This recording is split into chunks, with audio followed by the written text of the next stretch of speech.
Hello friends, welcome to social science with Rinki. कैसे हैं आप? उम्मीद करती हूँ आप सभी अच्छे होंगे। आज जो हम इस वीडियो में पढ़ने जा रहे हैं वो है 10th क्लास की हिस्ट्री। और 10th क्लास की हिस्ट्री का हमने फर्स्ट चैप्टर शुरू किया था, यूरोप में राष्ट्रवाद का उदय। इसके कई सारे टॉपिक हम कवर कर चुके हैं। उसी के कंटिन्यूएशन में जो हम अगला टॉपिक पढ़ेंगे वो नेक्स्ट टॉपिक जो हमारा उदारवाद होगा। उदारवाद के जो उदारवादी जो हैं उनके लिए राष्ट्रवाद के क्या मायने हैं, ये हमारा नेक्स्ट टॉपिक होगा। लेकिन हमने इससे पहले जो टॉपिक डिस्कस किया था वो हमने देखा था कि जो कुलीन वर्ग और नया जो मध्यम वर्ग था उन दोनों के बारे में पढ़ा था हमने। जो इन दोनों का क्या रोल था राष्ट्रवाद में, या ये सारी चीज़ें हमने इन दोनों की मीनिंग समझी कि ये दोनों वर्ग कौन से हैं, ये सारा कुछ हमने देखा था।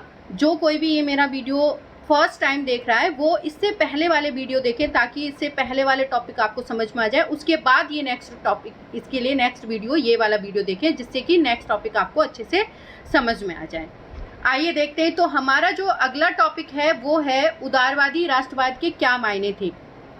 देखो, हमने जब हम बात कर रहे थे नेशनलिज्म की, जब हम बात कर रहे हैं तो ऑब्वियस सी बात है कि जब हम बात करेंगे उदारवादी जो थे उनके लिए नेशनलिज्म के क्या मायने थे, वो उनके लिए क्या मीनिंग रखता था। देखो, इससे पहले हम टॉपिक को कनेक्ट करते हैं। हमने इससे पहले देखा कि जो यहाँ नेशनलिज्म आने से पहले क्या था, यहाँ की जो सोसाइटी थी यूरोपियन कंट्री की वो कैसी थी, कि यहाँ पर जो आपका कुलीन वर्ग जो था उसका शासन था वो मतलब इकोनॉमिकली, मतलब आर्थिक रूप से, राजनीतिक रूप से वो क्या थे, एक तरह से पावरफुल थे। वो डोमिनेट कर रहे थे। किन को डोमिनेट कर रहे थे? जो बाकी का आपका जो वर्ग था, मतलब जो लोअर वर्ग था उसको डोमिनेट कर रहे थे। सारी पावर उनके हाथ में थी। उनको जन्म के साथ कुछ प्रिविलेज मिल रहे थे, विशेषाधिकार मिल रहे थे उनको जन्म के साथ उनकी वजह से। तो अब क्या है कि हमने देखा कि जो आपका एक जो लोअर वर्ग था वो एक मतलब पूरी तरह से उनको अपोज नहीं कर पा रहा था। मतलब उनके पास देखो ये सारी चीज़ें, चलो वो क्रांति में हिस्सा भी ले सकते हैं लेकिन वो सारी चीज़ें उनके पास ऐसी कोई पावर नहीं थी। देखो, पावर कहाँ से आएगी? पैसे होगा तभी पावर आएगी। तो ऐसी पावर नहीं थी वो इनके खिलाफ जाके खड़े हो जाएं इस तरह से। मतलब उन्होंने क्रांति तो की थी लेकिन पूरे टाइम उसमें इन्वॉल्व नहीं हो सकते, क्योंकि उन्हें 2 टाइम का खाना लेने के लिए भी तो कुछ वर्क करना पड़ेगा, कमाना पड़ेगा। अगर वो इसी वर्क में लग जाएंगे क्रांति करने में, इन सर में, तो वो कौन करेगा? तो इन्हीं में से कुछ लोगों में से मतलब एक मिडिल वर्ग जो हमने देखा निकल के आया। कौन था वो? इन्हीं में से था जो आपका देखा, हमने देखा कि जो किसान वर्ग जो था उस वही क्या है, बाद में जब आपका जो बिजनेस में इन्वॉल्व होके, व्यापार में इन्वॉल्व होके, तो वो एक वर्ग बनाता है नया, जिसे हम क्या कहते हैं कि जो मध्यम वर्ग होता है। तो वो ना तो मतलब एक तरह से जो लोअर वर्ग है उसकी तरह है। अब उसके पास क्या है? पैसा है, मतलब पावर है, और लेकिन पूरी तरह से उतनी पावर भी नहीं है जो एक कुलीन वर्ग के हाथ में थी। तो ये क्या है, एक मिडिल वर्ग निकल के आया। अब ये क्या करेगा? जो कुलीन वर्ग है उसको क्या करेगा? अपोज करेगा। उसको कहेगा कि भाई क्यों ये मतलब जो ये जरूरी थोड़ी ना है कि जो राजा था उसका बेटा राजा ही बनेगा, पावर उसी को मिलेगी। ऐसा क्यों भाई? और इनको क्यों जन्म के साथ विशेषाधिकार मिल रहे हैं, हमें क्यों नहीं? ऐसा तो नहीं हो सकता। तो हमने लास्ट टाइम देखा था कि इनका जो कॉन्सेप्ट था किस पे बेस्ड था। इनको तो बिजनेस, मतलब बिजनेस चाहिए था ना, क्योंकि इनके पास जो पावर आ रही थी, पैसा आ रहा था। कहाँ से आ रहा था? बिजनेस करके, व्यापार करके आ रहा था। व्यापार के लिए हमने देखा कि जो मार्केट का क्या है, एक तरह से मार्केट का फ्री होना जरूरी है। फ्री से मतलब हमारा है आज़ादी। आज़ादी का मतलब एक तरह से जैसे हम जो देखेंगे आगे, जो हम देखेंगे कि बहुत सारे टैक्सेस लगना, मतलब जो आपके टोल वगैरह पड़ेंगे उनमें मतलब फ्री होना, मतलब जो बिजनेस से रिलेटेड चीज़ें थी उनमें लाइबल होना, मतलब एक तरह से उदार होना, ज़्यादा मतलब स्ट्रिक्ट रूल्स ना हो, इन सारी चीज़ों पे फोकस करेंगे। तो इनका जो विचार थे वो किस पे डिपेंड थे? उदारवाद पे, लिबरलिज्म में थे, मतलब आइडियोलॉजी थी ये उनकी। और इन्हीं से रिलेटेड ये जो उदारवादी कहलाए थे, जो ये इस विचारधारा में ट्रस्ट कर रहे थे। तो वो कौन सा वर्ग था? एक तरह से मिडिल वर्ग था। अब जो ये मिडिल वर्ग है, या हम कहेंगे जो ये उदारवादी हैं, उदारवादी कौन है? वो मिडिल वर्ग ही तो है। तो ये इनके लिए राष्ट्रवाद के क्या मायने थे? उदारवाद में मतलब राष्ट्रवाद से क्या, कैसे मतलब कनेक्टेड है, जुड़ा हुआ है, ये सारा कुछ हम इस टॉपिक में देखने वाले हैं। हम ये देखेंगे कि जो उदारवादी हैं उसके लिए जो राष्ट्रवाद है वो उसमें किस तरह से मैटर करता है राष्ट्रवाद। उसमें हम देखेंगे 2 तरीके से, एक इकोनॉमिकली और एक आप देखेंगे पॉलिटिकली। उसमें बेस पे दोनों के आधार पर किस तरह से मतलब ये राष्ट्रवाद के मायने रखता है उदारवाद। तो ये सारा कुछ हम इस टॉपिक में देखने जा रहे हैं। देखो बच्चों कि कुछ चीज़ें ऐसी हैं, कुछ मीनिंग्स हैं जिनको मैं मतलब लाइन टू लाइन जब आपको एनसीईआरटी पढ़ा रही हूँ तो मैंने आपको बहुत बार बोला कि आप अपनी बुक लेके ज़रूर पढ़ें।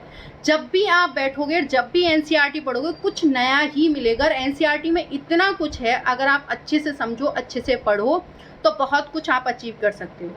और आपको सिर्फ फोकसली वीडियो देखनी है और जो मैं कहूँ अंडरलाइन करना है, अंडरलाइन करना है उन चीज़ों को, और एक बार यहाँ से जाके फिर से रिवाइज करना है। ठीक है, आपको परमानेंटली वो चीज़ें याद हो जाएंगी। और मेरा लाइन टू लाइन पढ़ाने का मीनिंग ही यही है, क्योंकि कई बार हम देखो, मैं उस टॉपिक को यहाँ आपको एक्सप्लेन कर सकती हूँ, समझा सकती हूँ, लेकिन कुछ टर्मिनोलॉजी ऐसी होती है कि जो हमसे छूट जाती है। मतलब जो क्वेश्चन है उसको अलग तरीके से तोड़ मरोड़ के पूछ लिया जाता है, हालांकि जो आपका कॉन्सेप्ट अगर क्लियर हो तो आप इजीली आंसर कर सकते हो। तो यही चीज़ है कि कई बार बच्चों के कॉन्सेप्ट क्लियर नहीं हो पाते, कुछ टर्मिनोलॉजी की मीनिंग हमें नहीं आ पाती, इस वजह से हम आंसर नहीं कर पाते। तो एनसीईआरटी पढ़ने का मेन ये है, एनसीईआरटी ही उसके अंदर सब कुछ मिलेगा आपको। तो आप एनसीईआरटी ज़रूर रीड करें।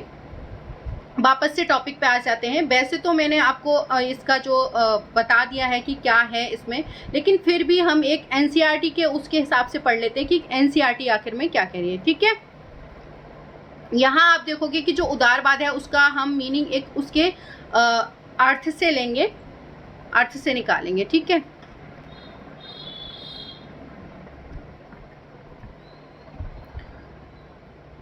उदारवादी राष्ट्रवाद के लिए क्या मायने, मतलब उदारवादी जो था, उदारवाद था, वो राष्ट्रवाद के लिए क्या मायने थे ये हम देखते हैं।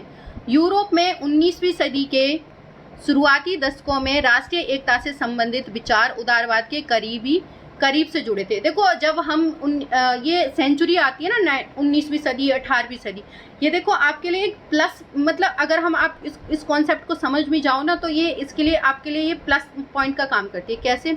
कई बार हमें मतलब सदियों का नहीं, बच्चों को जैसे अभी भी 19वीं सदी 18वीं सदी ऐसे आप बार बार सुनोगे, ये मतलब इसमें टर्मिनोलॉजी आती जाएगी, बच्चों को पता ही नहीं होता आखिर में कि सदी कौन सी। जैसे अब आप देखोगे कौन सी सदी चल रही है, आपकी 21वीं सदी चल रही है, तो हम कहाँ हैं?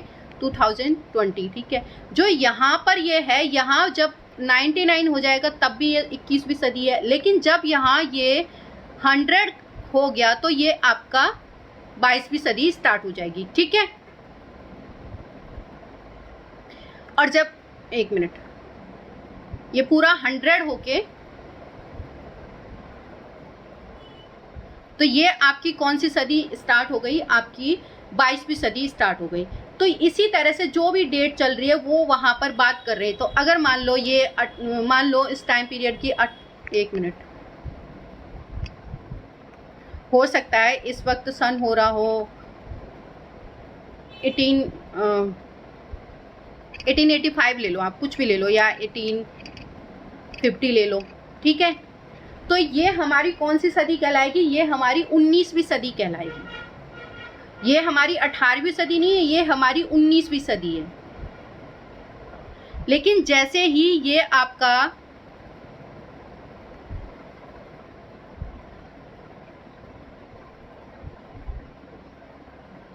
यहाँ से 19वीं सदी स्टार्ट हो गई, जैसे ये पूरा 100 आपका क्रॉस कर लेगा, पूरा 100 हो जाएगा, तब आपकी कौन सी सदी, जैसे आपका मान लो यहाँ पर आ गया, एक मिनट, 1901 आ गया, तो अब ये कौन सी सदी होगी? तो ये अब आपकी 20वीं सदी स्टार्ट हो जाएगी। तो आप देखोगे कि बीच बीच में जगह जगह पर आपको क्या है, कई बार सदियाँ मतलब 19वीं सदी 18वीं सदी आएगी। तो ये देखो एक मैं अपनी ट्रिक बताती हूँ आपको कि जब भी जैसे हमें कोई सन याद नहीं है मान लो, और हमें वो घटना मतलब एग्जैक्ट डेट याद नहीं है, कि एग्जैक्ट सन याद नहीं है कि 1989 था या जो भी था, मतलब क्या था, तो आप सीधा उस सेंचुरी का तो आइडिया लगा सकते हो कि 20वीं सदी में, 19वीं सदी में, 18वीं सदी में। तो उससे आपको एक प्लस पॉइंट के वो जो आप चीज़ें भूल रहे हो, स्किप कर गए हो, उसके आपको मार्क्स मिल जाएंगे। तो ये आपको जो सदी होती है, और जिससे आपका ये सामने वाले को, एग्जामिनर को भी पता चलता है कि आपको हाँ इस चीज़ की नॉलेज है, आपको पता है सदियों से, मतलब ये सारी चीज़ें, ये कॉन्सेप्ट अगर आपका क्लियर हो तो आप अच्छा स्कोर कर सकते हो। वापस से आ जाते हैं टॉपिक पे। तो ये क्या था? ये एक राष्ट्रीय एकता से संबंधित विचारधारा उदारवाद से जुड़ी हुई थी। इसमें क्या है, जो आपकी नेशनल यूनिटी थी, ये नेशनल यूनिटी को लेकर के चले थे एक तरह से उदारवादी जो थे। उदारवादी यानी लिबरलिज्म शब्द देखो आपके जो ज़्यादातर जो शब्द होते हैं वो लैटिन से लिए हुए होते हैं। तो ये एक लैटिन भाषा का मूल शब्द लाइबर पर आधारित है और लाइबर का मीनिंग क्या होता है, आज़ाद। तो इसीलिए हम लिबरलिज्म को क्या कहते हैं कि मतलब एक फ्री, एक तरह से आज़ाद होना, इस तरह से मतलब ऐसे थॉट्स रखना, विचार रखना जिसमें फ्री हो, मतलब लोगों को फ्रीडम मिले, स्वतंत्र हो, इक्वालिटी मिले, उसकी बात यहाँ पर चल रही है।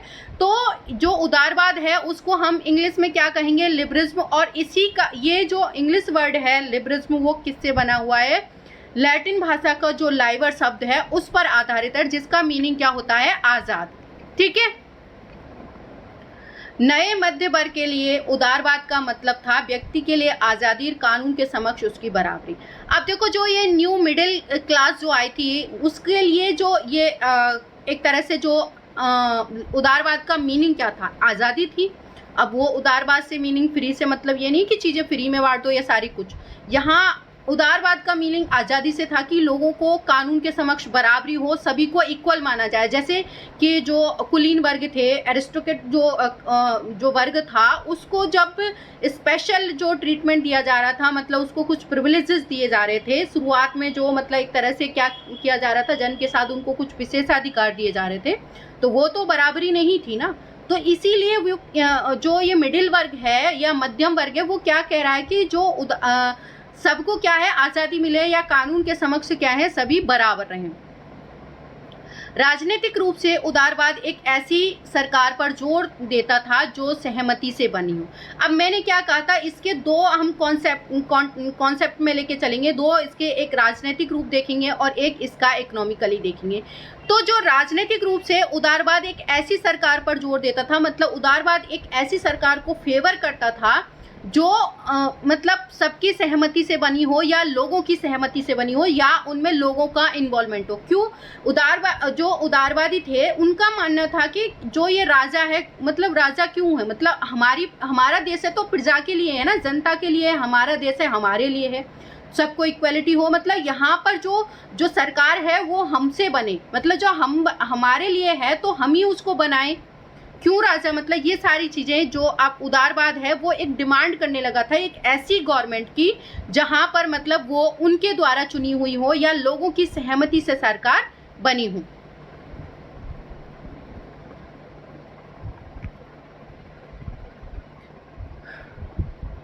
फ्रांसीसी क्रांति के बाद उदारवाद निरंकुश शासक और पादरी वर्ग के विशेषाधिकारों की समाप्ति तथा संसदीय प्रतिनिधित्व सरकार का पक्षधर था। देखो जैसे ही जो फ्रांसीसी क्रांति, हमने शुरुआत में देखा कि जो फ्रांसीसी क्रांति आपने 9th क्लास में पढ़ा होगा, जैसे शुरुआत होती है तो एक किले को तोड़ते हुए फ्रांस की क्रांति की शुरुआत होती है और वहाँ पर जो फ्रांस की जैसे क्रांति खत्म होती है तो उसके बाद जो उदारवाद है वो क्या है कि एक निरंकुश जो शासक था या कुलीन वर्ग जो थे या पादरी वर्ग थे उनके विशेषाधिकारों को समाप्ति करती है और एक मतलब ऐसी गवर्नमेंट बनाती है जो संविधान तथा संसदीय प्रतिनिधित्व सरकार का क्या है, सपोर्ट करती है कि ये ऐसी गवर्नमेंट होनी चाहिए जो संविधान पे बेस्ड हो, एक अपना संविधान हो, कॉन्स्टिट्यूशन हो, संसदीय व्यवस्था हो, लोगों के द्वारा चुनी गई सरकार होनी चाहिए। तो 19वीं सदी के उदारवादी निजी संपत्ति के स्वामित्व की अनिवार्यता पर भी बल देते। देखो उदारवादी जो है वो उदारवादी जो विचारधारा है वो क्या है, एक तरह से वो ऐसी सरकार चाहती है कि जो संविधान से मतलब उसका एक अपना संविधान हो, लोगों के द्वारा चूज की गई हो, लोगों को आज़ादी दे, कानून के समक्ष बराबरी रखे, ऐसी हो।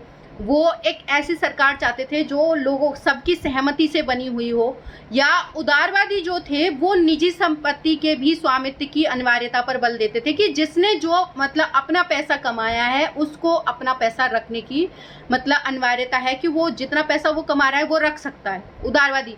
अब देखो ये सब क्यों, क्योंकि वो जो उदारवादी है वो कौन है, मिडिल वर्ग है। मिडिल वर्ग कौन है, वो एक जो मर्चेंट है, व्यापारी वर्ग है, वही तो है। तो उनके लिए मार्केट की जो उदारता है, मार्केट में जो फ्रीडम है वो ज़रूरी है। तो वही इकोनॉमिकली आ रहा है कि इनको अपना जो निजी संपत्ति है वो रखने का राइट होना चाहिए। मतलब लोगों को अपनी संपत्ति कितना भी वो मतलब अर्न कर सकते हैं, कमा सकते हैं, अपनी संपत्ति रख सकते हैं, इसकी अनिवार्यता पर वो क्या है, बल देते थे। लेकिन यह जरूरी नहीं है कि कानून के समक्ष बराबरी का विचार सबके लिए मताधिकार के पक्ष में था। लेकिन यहाँ पर एक कहते हैं ना, हर उसकी एक बाउंड्री लाइन होती है, सीमा। उदारवादी जो थे इन सारी चीज़ों में कानून के समक्ष बराबरी के जो पक्ष में थे, उसका मतलब ये नहीं है कि वो मताधिकार के पक्ष में थे। वो एक्चुअल में क्या थे कि जो यहाँ पर वोट देने का अधिकार है, राइट है, वो सिर्फ उन लोगों को था जो टैक्स पे कर रहे थे, जिनके पास इनकम थी, मतलब जो कुछ कमा रहे थे उसके बाद वो टैक्स पे कर रहे थे। यहाँ जो बच्चा है और महिलाएं हैं, उनको क्या किया गया था, उनको निष्क्रिय नागरिक मान करके अलग रखा गया था, या उनको वोटिंग राइट्स नहीं दिए थे। अब देखो, एक हिपोक्रेसी की भी हद होती है कि मतलब आप उनको एक निष्क्रिय नागरिक मान रहे हो, महिलाओं को, और उनको वोटिंग राइट्स नहीं दे रहे हो। आप याद करें कि क्रांतिकारी फ्रांस उदारवादी प्रजातंत्र का पहला राजनीतिक प्रयोग था, और वहां मत देने और चुने जाने का अधिकार केवल संपत्तिवान पुरुषों को ही हासिल था। देखो, आप फिर से 9th पे जाओ और याद करो, जब हम फ्रांस की क्रांति की बात कर रहे थे तो सबसे पहले जो वोटिंग राइट मिले थे, राजनीतिक प्रयोग करते हुए जो उनको राइट्स मिले थे, उनमें भी वोटिंग राइट्स है सबसे पहले किनको मिले थे, जो लोग मतलब संपत्तिवान थे या जो टैक्स पे कर पा रहे थे, उनको वोटिंग राइट्स मिले थे। अदरवाइज जिनके पास संपत्ति नहीं थी वो लोग वोट नहीं दे सकते थे। देखो, बार बार मैं आपसे वही कहूंगी कि 9th को याद करिए, रिकॉल करिए। इससे पहले आप क्या करो कि आप बार बार सोचो, इससे पहले एक दिन 9th का चैप्टर पढ़ ही लीजिए, क्योंकि जिन्होंने 9th अच्छे से नहीं पढ़ी उनको ये चैप्टर समझने में प्रॉब्लम आएगी। अदरवाइज जिन्होंने 9th क्लास अच्छे से पढ़ी है उनको अच्छे से समझ में आ जाएगी। यहाँ हम वही फ्रांसी क्रांति, रूसी क्रांति, हिटलर के बारे में, नेपोलियन के बारे में, सबके बारे में इसमें पढ़ने वाले हैं। क्योंकि जब हम बात क्या कर रहे हैं, यूरोप में राष्ट्रवाद की बात कर रहे हैं, तो जो फ्रांस में जो एक तरह से राजनीतिक प्रयोग पहला एक ऐसा कह सकते हैं कंट्री था जहां पर सबसे पहले उदारवाद आया, एक तरह से नेशनलिज्म आया था, और उसने एक उदाहरण सबके लिए, एक एग्जाम्पल सबके लिए रखा, सेट किया, एक एग्जाम्पल सेट किया। तो आप क्या देखोगे, तो वो चैप्टर तो पढ़ना बनता है ना, और उसी को हम बार बार एग्जाम्पल भी देंगे, उसके बारे में पढ़ेंगे भी कि शुरुआत तो यहाँ से कर दी थी, फ्रांस से हो गई थी शुरुआत। तो हम देखेंगे कि जो शुरुआत में, अब उदारवादी भी क्या है, उन्हीं को वोटिंग राइट्स दे रहे थे जो क्या है, टैक्स पे कर रहे थे या संपत्तिवान थे, और इसकी शुरुआत तो वहीं से हो गई थी, आपकी फ्रांस की क्रांति से। संपत्ति विहीन पुरुष और तथा सभी महिलाओं को राजनीतिक अधिकार से वंचित रखा गया था। अधिकार से वंचित किन किन लोगों को रखा गया था? एक तो वो लोग जो संपत्ति विहीन थे, और महिलाएं, सारी महिलाएं, उनको इस राजनीतिक अधिकारों से क्या है, वंचित रखा गया था। मतलब इनको ये राइट्स नहीं दिए गए थे, वोटिंग राइट्स इनको नहीं दिए गए, केवल थोड़े समय के लिए। हाँ, लेकिन थोड़े से समय के लिए आपने देखा ना, जो जैकोबिन क्लब्स वगैरह बने, जैकोबिन की सरकार आई थी, तब महिलाओं को ये प्रिविलेजेस मिले थे, ये राइट्स मिले थे। तो जैकोबिन शासन के समय सभी वयस्क पुरुषों को मताधिकार प्राप्त था, मगर नेपोलियन की संहिता पुनः सीमित मताधिकार वापस आई, और उसने महिलाओं को अवयस्क का दर्जा देते हुए उन्हें पिता और पति के अधीन कर दिया था। देखो, जब जैकोबिन की गवर्नमेंट बनी थी तो उन्होंने मतलब थोड़े टाइम के लिए, जब तक मतलब जैकोबिन की गवर्नमेंट थी, उन्होंने वयस्क जो पुरुष हैं उनको मताधिकार दिया था एक तरह से। मगर जैसे ही नेपोलियन मतलब रूल में आया था, या हम कह सकते हैं नेपोलियन जब पावर में आया था, तो उसने क्या है, अपनी जो संहिता बनाई थी उससे क्या है, उनके अधिकार सीमित कर दिए थे नागरिकों के, और उनमें जो ये मताधिकार है उसको वापस ले लिया, और महिलाओं को भी अवयस्क का दर्जा दे दिया कि ये अवयस्क हैं और इनको वोटिंग राइट्स नहीं है। और उन्होंने उनको क्या कर दिया कि इनको, महिलाओं को उनके जो शादी से पहले पिता के अधीन और शादी के बाद पतियों के अधीन कर दिया था उन्होंने, कि क्या है, ये इनको मतलब पिता और पति की आज्ञा का क्या करना चाहिए, पालन करना चाहिए।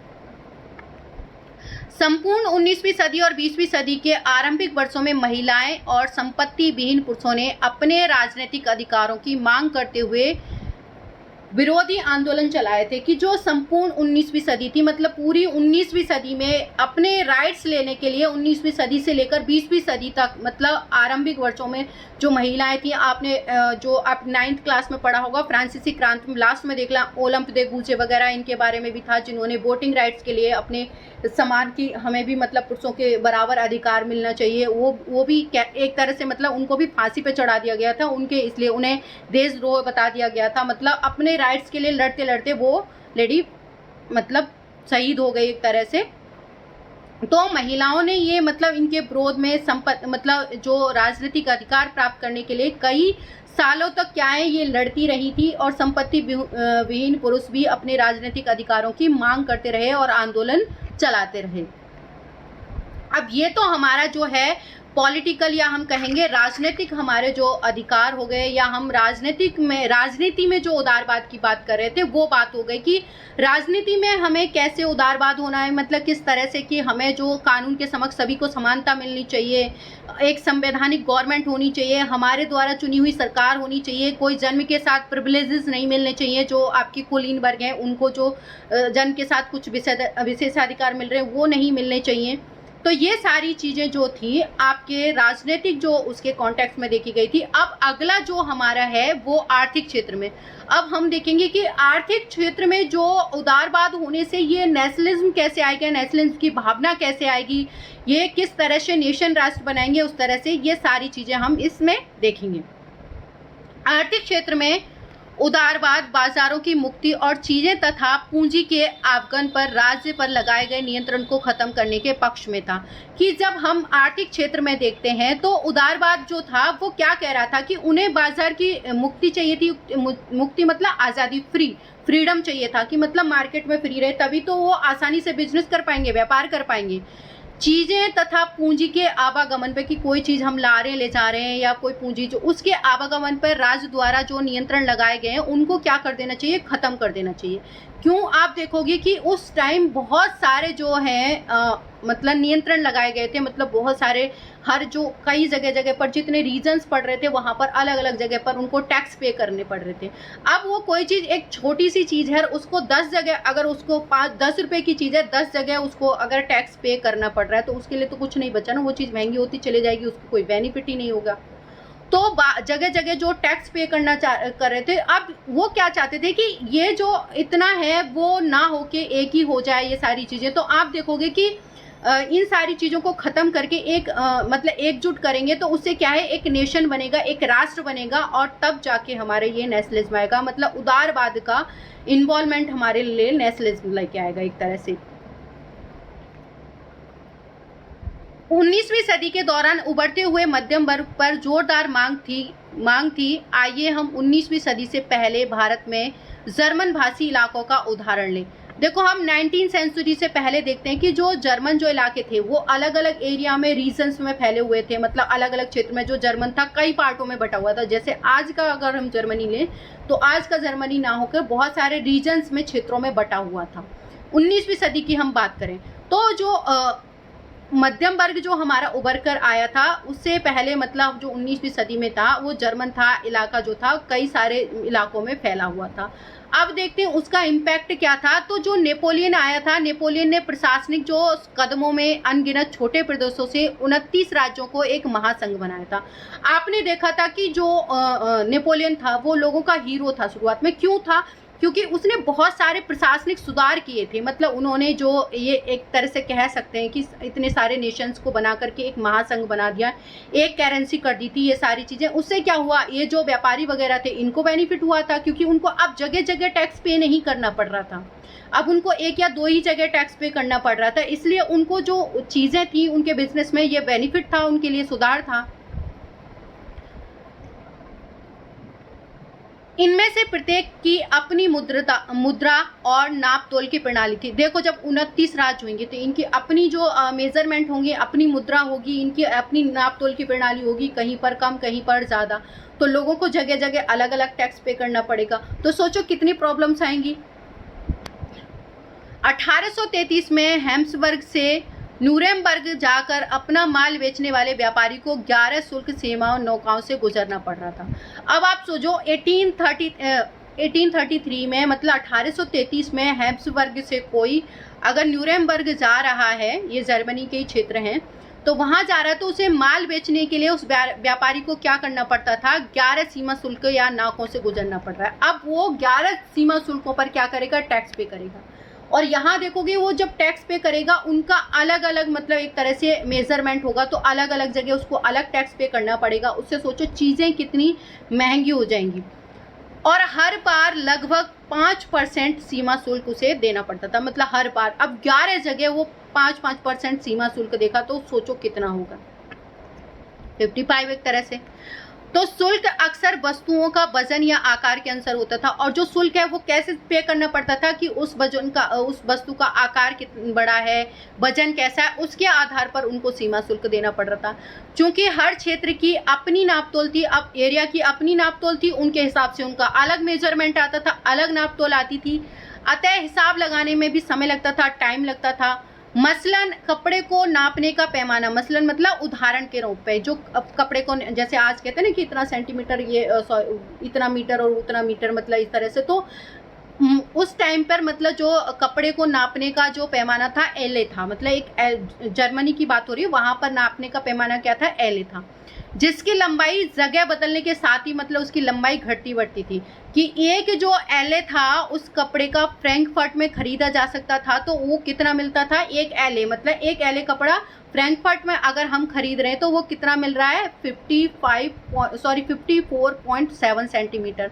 और वही कपड़ा जो है मेंज में कितना है, मिल रहा है 55.1 सेंटीमीटर। और न्यूरेमबर्ग में वही कितना मिल रहा है, 65.6 सेंटीमीटर। और फ्राइबर्ग में वही कपड़ा एक एले 53.5 सेंटीमीटर। अब आप सोचो एक ही मतलब उसके कपड़े का जगह जगह मेजरमेंट क्या है, अलग आ रहे, और अब उसी के अकॉर्डिंग आपको टैक्स पे करना पड़ता था, उसके साइज के अकॉर्डिंग, उसके जो मतलब कितना वजन है, वेट के अकॉर्डिंग आपको पे करना पड़ता था।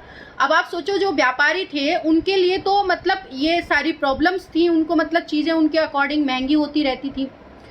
तो नए जो वाणिज्य वर्ग ऐसी परिस्थितियों में आर्थिक विनिमय या विकास को बाधक मानते हुए ऐसी एकीकृत आर्थिक क्षेत्र के निर्माण के पक्षधर के तर्क दे रहे थे, जहां वस्तुएं, लोगों और पूंजी का आवागमन बाधा रहित था। तो अब जो वाणिज्य वर्ग था वो क्या था कि मतलब ऐसी सिचुएशन जाता था, मतलब ऐसी परिस्थिति चाहता था, ऐसी जो परिस्थितियां थी आर्थिक विनिमय में और विकास में बाधक बन रही थी ये सिचुएशन, क्योंकि अलग अलग मेजरमेंट के हिसाब से अलग अलग टैक्स पे करना पड़ रहा था, उन्हें चीज़ें महंगी पड़ जाती थी, तो उनके ये प्रॉब्लम होती थी। वो किस तरह से बिजनेस करेंगे, हो सकता है वो बिजनेस ही बंद करके बैठ जाए, ठप हो जाए, कि जब उन्हें कोई फायदा ही नहीं हो रहा बिजनेस करने से तो वो घर बैठ जाएंगे। तो वो लोग एक ऐसी व्यवस्था चाहते थे जिसमें एकीकृत आर्थिक क्षेत्र हो। तो एकीकृत आर्थिक क्षेत्र जब आएगा, जब पॉलिटिकली एकीकृत होंगे, और जब उसमें पॉलिटिकली एकीकृत कब होंगे, जब लोगों में नेशनलिज्म की भावना आएगी, राष्ट्रवाद की भावना आएगी। तो आप देखोगे कैसे इकोनॉमिक एकीकरण से क्या है, नेशनलिज्म की भावना आ रही है एक तरह से, और वो क्या है, एक नेशन राष्ट्र बनाएगी। क्यों, सबको मिला के जब एक तरह से नेपोलियन उनको एक कर रहा है, तो उनका एक सब कुछ होगा, एक राष्ट्र होगा, एक नेशन होगा।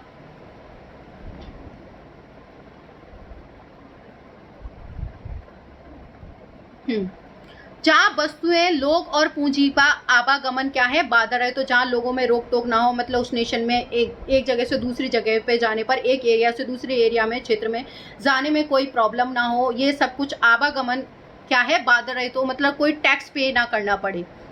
अगर आप उस कंट्री से बाहर जा रहे हो तो आपको टैक्स पे करना पड़े। मतलब 1833 में प्रिसा की पहल पर यह शुल्क संघ ज़ेल्वराइन, बेटा ये बहुत इंपॉर्टेंट है ज़ेल्वराइन, ये आपके 3 मार्क्स में पूछ लिया जाता है, 1 लाइनर में भी पूछ लिया जाता है। ज़ेल्वराइन क्या होता है, देखो ये एक वाणिज्यिक लोग जो थे या जो व्यापारी लोग थे उनका एक ग्रुप था ज़ेल्वराइन, उसको क्या है, ये ग्रुप था, और ये प्रिसा की पहल पे बनाया गया था ये ग्रुप ज़ेल्वराइन। 1834 में प्रिसा की एक पहल पर एक शुल्क संघ बनाया गया था, जो ये व्यापार से रिलेटेड जो संघ था वो बनाया गया था, जिसे जो क्या नाम था, ज़ेल्वराइन स्थापित किया, जिसमें अधिकांश जर्मन राज्य थे, और इसमें ज़्यादातर कौन से स्टेट शामिल थे, वो लोग स्टेट शामिल थे जो जर्मन में थे। इस संघ ने शुल्क अवरोधकों को समाप्त किया, और इस संघ ने क्या किया कि जो शुल्क जितने भी अवरोधक आ रहे थे या बीच बीच में जो ये रुकावट कर रहे थे, टैक्स पे करने पड़ रहे थे, उनको समाप्त कर दिया और मुद्राओं की संख्या 2 कर दी। मतलब जो करेंसी बहुत ज़्यादा चल रही थी, मतलब 11 रीजन्स देख रहे हो ना आप, 11 क्षेत्र थे, उनको घटा के अब कितना कर दिया गया था। इस ग्रुप के थ्रू मतलब एक यूनिटी बनी थी, एक यूनियन बना था, और इसने क्या है अब इस जो शुल्क है इनको समाप्त करके अब क्या कर दिया था, इनकी घटाकर संख्या कितनी कर दी, 2 कर दी थी। उससे पहले 30 से ऊपर थी, उससे पहले वो 11 तो अलग थे, उससे पहले इनकी संख्या कितनी थी, 30 से भी ऊपर थी। अब आप सोचो 30 जगह होने की बजाय अब आप क्या है, अब 2 ही करेंसी आपकी हो रही हैं, तो आपको कितना बेनिफिट होगा। इसके अलावा रेलवे के जाल ने गतिशीलता बढ़ाई और आर्थिक हितों को राष्ट्रीय एकीकरण का सहायता बनाया, और उस समय पनप रही व्यापक राष्ट्रवादी भावनाओं को आर्थिक राष्ट्रवाद की लहर में लाने में क्या कर दिया, मजबूर कर दिया। कि उस वक्त क्या है, जो रेलवे था उसने भी इम्पोर्टेंट भूमिका निभाई। उसके रेलवे के जाल ने क्या किया, जो गतिशीलता बढ़ाई, मतलब लोगों का आवागमन बढ़ा, उससे क्या है आर्थिक हितों ने क्या हुआ, इन जो बिजनेस जो लोग कर रहे थे, जो आर्थिक हित थे, इन्होंने जब आपका रोक टोक खत्म हो जाएगी, बाधा रहित आप बिजनेस करोगे, लोगों का आवागमन बहुत ज़्यादा होगा, तो उससे एक तरह से जब आप ये बहुत सारे रीजन्स को मिलाकर एक यूनियन बना रहे हो, एक यूनिटी दिखा रहे हो, तो उससे क्या होगा, राष्ट्रीयकरण जो एकीकरण होगा, उससे क्या है लोगों में नेशनलिज्म की भावना पनकेगी, और इसी भावना से जो है आर्थिक जो राष्ट्रवाद की लहर था, उसने इस नेशनलिज्म की भावना को क्या है आर्थिक राष्ट्रवाद ने मजबूत कर दिया और क्या कर दिया, स्ट्रॉन्ग कर दिया। यहाँ एक स्रोत दे रखा है, इसको पढ़ लेते हैं हम एक बार। अर्थशास्त्री राष्ट्रीय अर्थव्यवस्था की शब्दावली में सोचने लगे थे कि अब क्या था, जिस टाइम ये सारे उदारवाद की भावनाएं चल रही थी, उस टाइम अर्थशास्त्री थे, वो राष्ट्रीय अर्थव्यवस्था की शब्दावली में मतलब एक तरह से उसकी लैंग्वेज में वो सोचने लगे थे। वे चर्चा करने लगे थे कि राष्ट्र कैसे विकास कर सकता है, कि जो हमारा नेशन है वो विकास कैसे करेगा, कौन इसे, देखो हम यहाँ जो फिलोसफर हैं उनकी भी मतलब जो थिंकर्स हैं उनकी भी बातें, मतलब उनका भी काफ़ी कुछ रोल रहा था इन सारी चीज़ों में, नेशनलिज्म लाने में। एक तरह से जैसे उन्होंने मतलब लोगों को कहा कि ये नेशन आप लोगों के लिए, यहाँ पर जो चीज़ें हैं वो फ्री होनी चाहिए, स्वतंत्र होनी चाहिए, सबको फ्रीडम होनी चाहिए, ये सारी चीज़ें। तो ये जो राष्ट्रीय अर्थव्यवस्था की शब्दावली, जो अर्थशास्त्री थे एक तरह से इकोनॉमिकर्स जो थे, उन्होंने भी क्या है शब्दावली मतलब एक तरह से इकोनॉमिकली रूप से चीज़ें सोचना, उस नज़रिए से देखना शुरू किया, और उसने भी जो है राष्ट्र को एक कैसे विकसित कर सकते हैं इस पे उन्होंने फोकस करना शुरू किया। कौन से आर्थिक कदम राष्ट्र के निर्माण में मतलब निर्मित करने में मदद दे सकते हैं। तो जर्मनी का जो ट्यूबियंस विश्वविद्यालय के अर्थशास्त्री थे प्रोफेसर फ्राइडरिक लिट्स थे, उन्होंने 1934 में लिखा, मतलब कुछ लिखा ज़ेल्बराइन के बारे में। एक तरह से ज़ेल्बराइन का लक्ष्य जर्मन लोगों को आर्थिक रूप से एक राष्ट्र में बांध देना था, कि जो ज़ेल्बराइन था वो एक ऐसी चीज़ थी या एक ऐसा यूनियन था जिसने जर्मनी के लोगों को इकोनॉमिकली रूप से एक राष्ट्र से मतलब आर्थिक रूप से उनको एक यूनियन बना दिया, मतलब स्टार्ट आर्थिक रूप से हुई, लेकिन उन्हें एक नेशन बना दिया, एक राष्ट्र बना दिया और उसमें बांध दिया। यह राष्ट्र की आर्थिक हालात जितनी बाहरी तरह से उसके हित की रक्षा के मजबूत बनाया, उतना ही आंतरिक जो उत्पादकता को